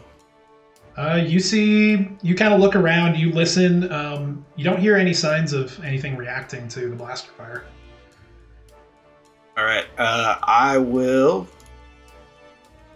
turn on my jetpack and I will lower myself down. Yeah, you just go and you slap like the little button on the shoulder harness, and the jets just begin firing, and you like. With your hat and everything, just starts slowly descending down further and further. You figure it's about 200 feet down to the bottom right here, and then you gently land on top of the top of an elevator, little lift box thing. I guess it's a cylinder, so whatever you want to call that. All right. How many minutes did that take? Because I had the jetpack like power thing. It's like a minute. I believe it's 30 feet per round with it, so under a minute. Okay, under a minute. I believe. Yeah, because it would take a minute to travel 300 feet, so it takes you under a minute. All right. I fly back up. Okay. Same amount of time up. Dread, I have some power cells. I think those are enough to power this lift up. It's 200 feet down. I have absolutely no idea. Let me see. Is there like a control panel in here? There is a control panel, yeah. Can I... You could also just give me a technology check for like your knowledge of how this stuff works to see if that's... Yeah. Like, because you've definitely seen this kind of lift technology. Yeah, you can totally help as you start kind of whirring and beeping and trying to help out with assessing the technical knowledge of things. Yep. Yeah. 17. Yeah, you can go ahead and roll that technology check at advantage. With the temporary boost on top of it. And a d6. That will be 22. Nice. How many power cells does Umbrin have? Well, he has 20. 20. Oh. Are these intended for like? I think ammunition, basically, right? Like powering a Well, blaster? they power blasters and jetpack, apparently. Okay, yeah. You figure that with 5 of these, you could hook the. If one of you had the know-how and got down to buy the actual elevator cylinder itself, that you could find a way to kind of jury-rig a thing and let the power cells power it enough to get you up and down. Would 5 be enough for one use? 5 would get you enough to lift it up from the bottom to your current position, back down, and back up again. Up, down, up again. Okay. Yeah, because it's in the down position, so you could go just enough to get you out, basically. I just reach in my bag, shove 5 power cells in Dread's hands. I have to think about it every time. Dread's hands, and I start taking off the jetpack and put it on him. All right. How long does it take to equip a jetpack? Couple seconds. It's not. Okay. It's not like attaching to your armor or anything. It's literally just like a backpack. Oh, okay, got it. Yeah. So I guess jetpack down. You're a little preemptive with the backpacksies, but here's the backpacksies. So yeah, you're able. You're able to easily just also do a similar float. You're not quite as familiar with the jetpack as Umbrin is at this point, but you're able to still make it down without an issue. And you're down on top of it. And just with your technical know-how, you can see what there is that you would need to do. And I would just need a technology check, or if you have some other skill or tool proficiency that you think is Would a Tinker's Kit help with this? Good question. You got that or Cybertex implements? Don't you have like Splicer's tools? I do have a Slicer's Kit, but that's a little different. Yeah, Slicer's Kit is more of a hacking into a system rather than mechanically like hooking up power cells into a electrical system. Let's see. I would allow Tinkers. Yeah. Okay. Tinkers is acceptable. Oh, that's an advantage. Gosh darn it. 15. 15's enough. You're able to get it to... you see that there are a few little lights that begin to run up and down the sides of the elevator shaft, and then it just preemptively from the first power on just starts lifting up with you on top. And if you want, you can hop off before it blocks you out of. I was gonna say, is there a hatch on the roof anywhere, like a service hatch? Yeah, there's a little hatch where you can twist the handle to drop in. Yeah, I'll just drop in, and then the door opens, and Dread is just standing there, going down. I'm gonna need that jetpack back. Oh, roll it. No, take it off. All right. Nice. So you pass it back. Unless there's anything else you guys wanted to do first, I assume you all get into the lift to travel down. Yep. All right.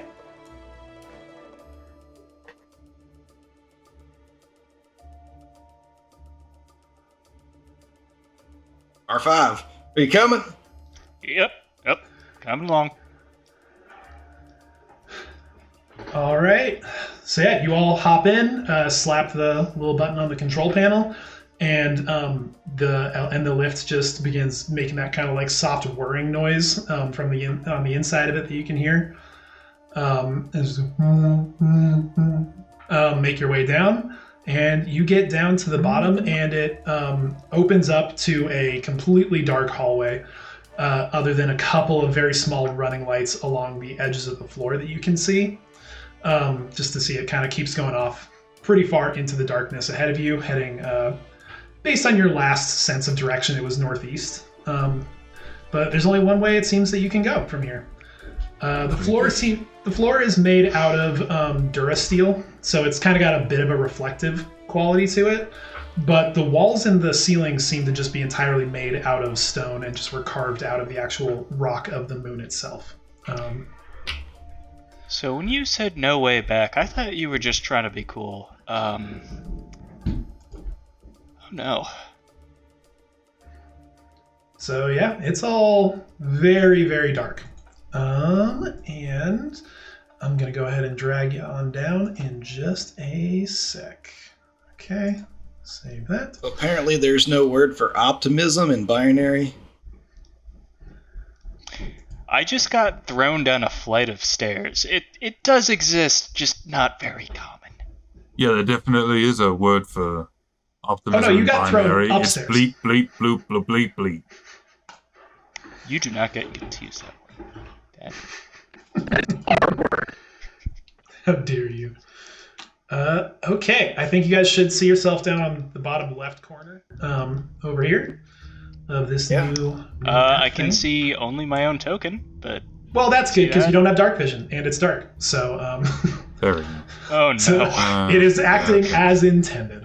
Those of you who don't have dark vision are able to still see, or those like you're able to follow the running lights, but you can't see any other details. Those of you who do have dark vision, you can see just no color, and you come to a very large set of metal doors in front of you, and you do see a control panel on the side. That this one is lit up actually, unlike the elevator shaft. Interesting. I'd like to inspect the control panel and see if there's a way I can identify what it controls. Sure. Go ahead and it's just investigation check at this point, I think. Alrighty.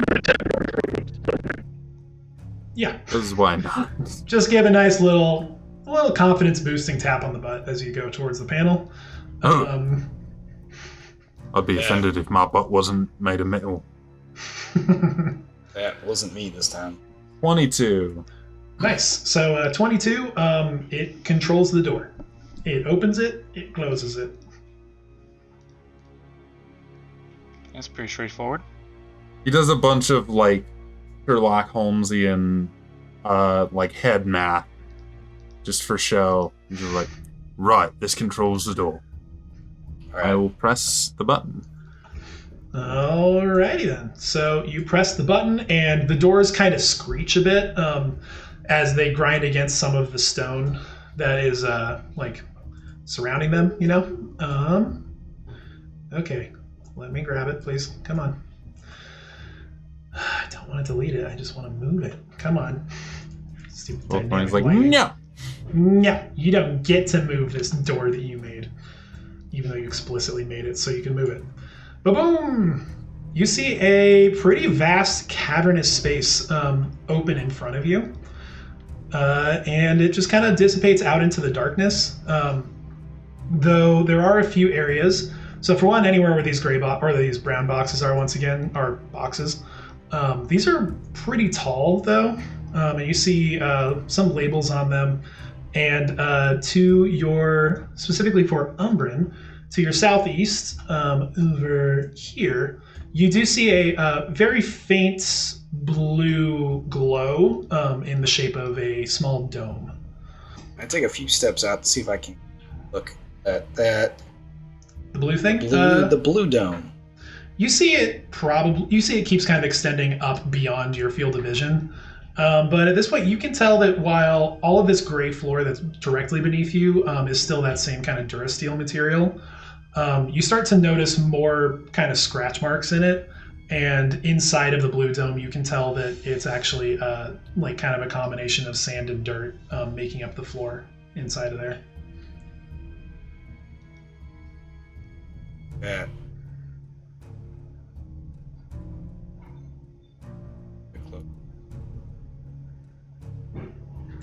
You get there, and you do see something in there, as a matter of fact. Wyatt, no, dude. Please. Did I put it on the map layer? I did put it on the map layer. That's why I can't control it. Okay. There we go. You do, and you see very quickly out of the darkness come charging a itty bitty little Rancor. And by itty bitty I mean it's like 5 feet tall. And it just starts clawing at this force shield. And you just kind of keep getting this like bouncing off of it sound as it's scraping through. Looks like it's a very solid force shield. And you kind of just hear from the other side of it a muffled, the noise they make that I can't replicate. All right. As it just screams. Oh, everybody starts to hear the sound of it, yeah. Yeah, sure. You can move on in. We're not in initiative or anything, so. I'm definitely taking a few steps back. I would like to be able to see. Well, you're gonna need a light source, my dude. Yeah. Do you have any kind of light source on you? I don't believe that I do. Then, Just hold my hand, little buddy. Just hold my hand. How flammable is that fist? You got the makings of a torch right there.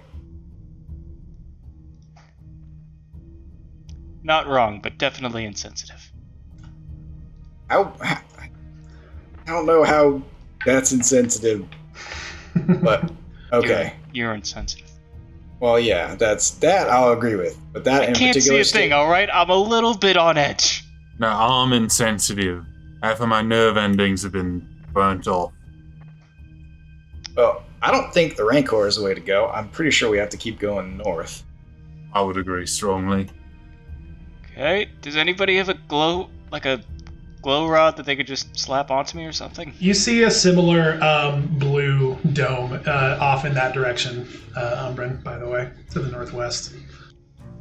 All right. Well, there's another cage over here. Guess so. There. This is. Once again, this one charges at you. I don't see him yet. Seems like, can't say they're not a threat, but it seems like they're currently detained. So let's just move on. Yeah. Stealth check. No, Umbrin's the only one who's stealthed. But up to you guys on the whole group thing. Yes, we should. Could I use a fate point to introduce a emergency glow rod in one of the walls? God, no. Okay. Yeah, you totally can. Wait, am I rolling again for the group or? No, I would say just stick with what you got. All right. So much for stealth. Because these Rancors have break it, so. Rancors have extrasensory perception. They can see everything. Even saw me while I was hiding. Some tricky bastards. Tricky. Okay, so 11 girls. 11 girls. Yeah, both ones you've seen are weirdly small, like between 5 and 10 feet. Okay, so then here, so you got a glow rod, and you give up a fate point for it. So you now emit lights. 20 feet. Look, I'm sorry, but if I'm... Yeah. He emits how far? bright light out to 20, and then dim light for an additional 20 beyond that. All right. I am going to immediately move over here. Sorry if this seems like a bad idea that could break stealth, but I literally cannot see down here. Oh, it's all right. I will just be staying 40 feet away from you at all times. I can't see anybody. I am... Oh, as long as you stay in the dim light, you can still stay hidden. It's just if you get into his bright light zone that... Oh, yeah. The extra 20 feet is out of indignation. This isn't foreboding at all. This is just this whole chamber that we have to pass through with all these. You see another giant blue dome to the northeast, Umbrin. I got a good idea of what that might be.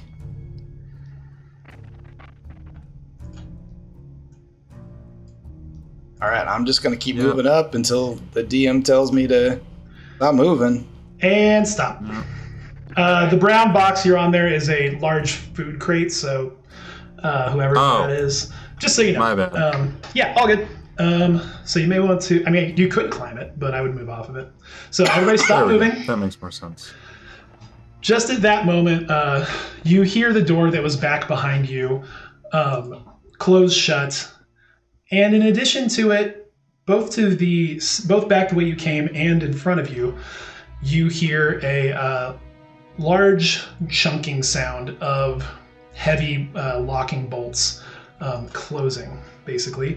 And a light comes on in the room and begins to fill the whole space. No.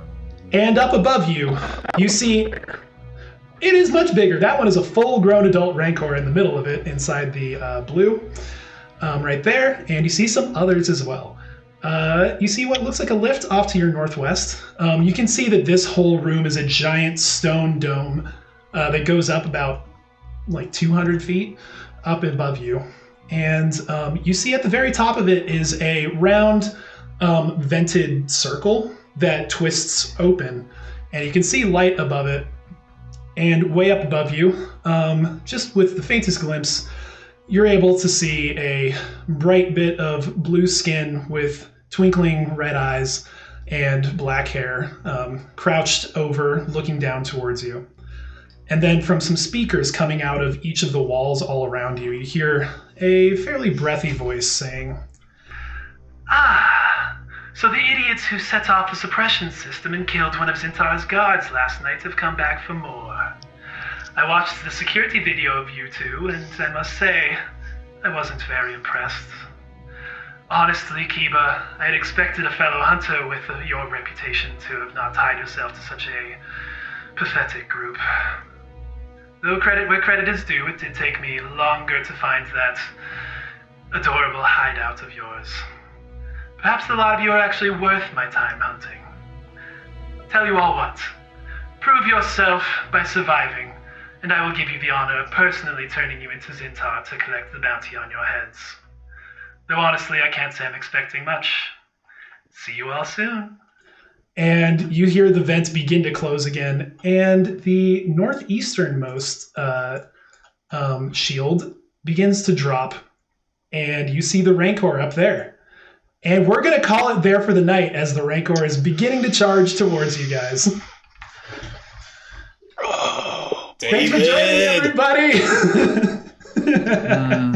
All right. Well, you know what? That felt like that was going to happen no matter what, so there is no way around that. And there you have another thrilling session of Starships and Scoundrels. Remember to subscribe and tune back in next week to see what else may happen to the crew of the Mayday. If you don't want to wait quite that long, go ahead and check out the channel, because we have tons of other videos about RPGs, board games, video games, movies, pretty much everything nerdy under the sun. Thanks as always for watching, and may the Force be with you.